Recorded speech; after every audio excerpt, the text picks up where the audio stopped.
Hi, and welcome to the ADHD-Friendly podcast. I'm Patty Blenderman. I'm an ADHD coach and your host of all things ADHD-Friendly. This is episode 20, and today I'm going to be talking about enclothed cognition. So I'll be sharing some information on the concept of it, as well as some strategies if it interests you to explore using it in your life to make everything a little bit more ADHD-friendly. When I first heard this term, I immediately thought of the scene in the movie Trading Places, where at the very end, the two characters were really embodying the concept of enclothed cognition, where Dan Aykroyd's character says, "Looking good, Billy Ray," and Eddie Murphy's character says, "Feeling good, Lewis," and they're both, dressed in clothing that really lines up with their emotions and their positive energy, and it just brings it forth with ease. So the term enclothed cognition refers to the effect that clothing has on our cognitive processes. It was actually coined by Adam Galinsky and Heiho Adam, I hope I pronounced that correctly, in their experiment from 2012. And it relates to the effect that clothing has on a person's mental process and the way they think, feel, and function in areas like attention, confidence, and abstract thinking. And so the research that was done around this used a lab coat, just a white coat, and half of the participants that participated were told that it was a painter's smock, and the other half were told that it was a doctor's lab coat. And the ones that were told that it was a doctor's coat exhibited better sustained attention, which resulted in half as many mistakes than the participants who were told that the coat was a painter's smock. So again, just the way that they thought about what they were wearing literally impacted their focus, and they made less mistakes when they were told that it was a doctor's coat, even though it was exactly the same one that they used for all participants. Research has also shown that wearing formal business attire, increased abstract thinking and resulted in more success in negotiations. So if you need to negotiate something, think about if the way you're dressed is going to support you to do that with more success. Informal clothing resulted in weaker negotiation skills. So literally dressing for success instills confidence. And then if you think about people who wear unique clothing choices, who stand out, that often suggests that that individual feels powerful enough to take social risks, to literally be different. I remember one of my kids from preschool always wore two different socks intentionally. Went against the grain, didn't want them matching. And this was at a time where this was 15 years ago. And it wasn't done then. It was something that, you're wearing two different socks. We pointed out like a mistake. Now, a lot of teens wear them intentionally that way. But she did this long before it was trendy. And I remember always being interested in, wow, that doesn't bother her. That's something that she feels empowered by. So when we make choices that stand out as different from the rest, that shows a level of confidence in taking that social risk. So I want to just highlight a couple of strategies where using enclothed cognition can be something that can support ADHD brain wiring.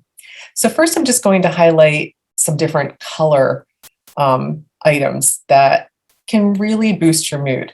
So the color red that I'm wearing today, if you're watching this, if you're not, I'm just telling you I'm wearing red, is shown to increase metabolism and heart rate. I use red also to support me when I need to kind of pull up more bravery and feel more confident. It can signify power and energy. And I will use it when I need to bring that forth more. If I have a particularly difficult meeting or something that I'm feeling a little bit apprehensive about, red will just boost my my mood and my energy in a way that I'll intentionally pick it on a day that I need that more of that with more ease. Blue and green are calming colors. So if you need a calmer day, if you're feeling tense or you just know it's going to be a busy day, maybe choosing blue or green. Blue actually helps to stimulate the release of oxytocin, which is the calming hormone. So just keeping in mind, maybe just a simple choice of color in the morning can really have an impact on your day. Warm and bright colors, again, like red or pink, also release dopamine, which is that feel-good hormone. And yellow is associated with joy. So wearing it could actually boost your mood. Just putting on something yellow, even if it's just a little accent, yellow can boost your mood. So if you need a mood boost, you wake up a little low energy, feeling a little down, yellow might be something to put in place to just give you a little bit more of a boost. Some other things that we can do to support our future self. So if you think about, maybe using Enclothed Cognition, decisions that you'll make that will support your future self when you need it. So how we feel when we wake up can affect the choice of our outfit, and how we choose the outfit can also impact our mood. So maybe decide your mood the night before by laying out clothes that will make you happy. That's supporting your future self because you've already decided, and you get up and you put them on and just notice, does it give you a bit of a boost to already have that? Research actually shows that 57% of women admitted to choosing baggy clothing, a baggy top, when they're feeling a little down, compared to only 2% when they wake up feeling happy. And 62% said that they would wear their favorite dress when they're happy, compared to only 6% when they're sad. So this really highlights the importance of picking something to support your future self, not picking something in the moment if in the moment you're not feeling the mood that will allow you to pick that color. Research also shows the quickest fix for a bad day for anyone, neurotypical, ADHD brain wiring, anyone, is to wear brightly colored clothes. Cheerful colors just serve as a pick-me-up. They boost our energy and our mood. So one of the strategies might be to create something called a happy wardrobe. Happy clothes tend to be flattering, they fit well, they're made from bright colors, they're nice quality fabric, so it's not bothering you all day and draining you, it's building you up because you feel great. And emotions can be attached to clothes. So when you think about something, when you're picking it out to wear it, if you've received a compliment on it previously, you might have a positive connection to that automatically boosts your mood. Or if you didn't have a compliment, maybe the worst, maybe the opposite, I should say, is maybe somebody commented about it not being very flattering, or that it didn't fit well. Maybe you have a negative connection to that. Notice when you're picking out your clothing, if you have a positive energetic connection to it or a negative energetic connection to it. And just keep that in mind. We're going to use this as a strategy to support our mood and boost our energy. Something else to just be aware of is relaxed casual clothing actually helps us to open up, and it results in being seen as more friendly and feeling more creative. And so wearing relaxed clothing in the office, that casual Friday, and now like most days are casual depending on where you are. You might be working at home and just dressing for video calls from the top up. But just keeping in mind, if it helps you to feel more relaxed and less formal, if you will, that can result in feeling and being more friendly and creative. And then wearing active wear makes it more likely that we'll actually exercise. So this is a strategy I've used many times. And then when I learned about this research being done, it made perfect sense to me, because if I get up and I have my workout clothes laid out and I just put them on, it's far more likely I'm going to follow through with my exercise than if I still have to decide what am I going to wear and I have to get changed. So eliminate the step of needing to get dressed for exercise just by being already in the clothes you plan on exercising in, whenever that's possible. And then I'm going to just highlight one of my favorite strategies is uniforms. I've always said I loved uniforms because I didn't have to make decisions about what to wear.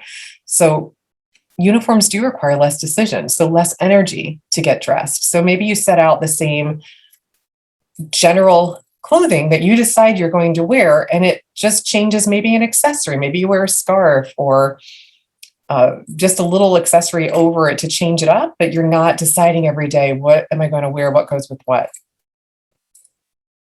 So those are just a few strategies to consider when you think about supporting yourself with your clothing to give you a little bit of an energetic or a mood boost. So this is a quote from Brie Larson, and she said, "Clothing totally changes my perception of how I feel about myself depending on what it is that I'm wearing." And I find that to be very true for myself. And then Megan Murphy, who's the author of Your Fully Charged Life, shares the concept of what she called dopamine dressing. And she says that the key to dopamine dressing is your attitude. It works if you associate an outfit with joy, power, or some other positive force. So, like I shared when I introduced the concept a few minutes ago, I choose red when I need to feel a bit more brave, a bit more confident, a little bit more energetic, to go into something that I'm sensing is going to be difficult. So I love the idea of calling it dopamine dressing. So just associating it with power, joy, or some other positive force that you're pulling into with more ease because you're choosing clothes that align with that feeling. And then Dolly Parton, this is from Steel Magnolias, said a quote that I say all the time in different aspects, but I'm going to use it here around Enclothed Cognition. She said, "I wear a size 6, but a 7 feels so good, I buy a size 8. I always like to keep in mind, if it looks great, but I'm really uncomfortable in it, I'm not going to be able to tolerate it for very long. So it's really not going to serve its purpose. I need it to look great and feel great. So if they're great shoes, but they're too tight, I'm not going to be able to walk around in them. And that's going to get in the way of me feeling good in them. So for me, looking good is as important as feeling good. So it needs to feel good as well. So I'm not somebody that can tolerate something being uncomfortable because for the sake of it looking good, it needs to look and feel good. So just something I wanted to share with Dolly Parton's wisdom, if that's something that also is important for you. So that's all for this week's ADHD Friendly podcast. I really do appreciate your time, focus, and attention, and hope that you learned something that hopefully created some interest and some sparkle around Enclothed Cognition and how supporting ADHD brain wiring in ADHD-friendly ways around clothing can be used to support it. If you want to run an ADHD-friendly experiment of your own, perhaps support your future self by identifying which clothing builds energy or creates feeling of confidence so you can pick them out with more ease when you need them. If you like this episode, please subscribe to my podcast and recommend it to a friend. Until next time, tally ho.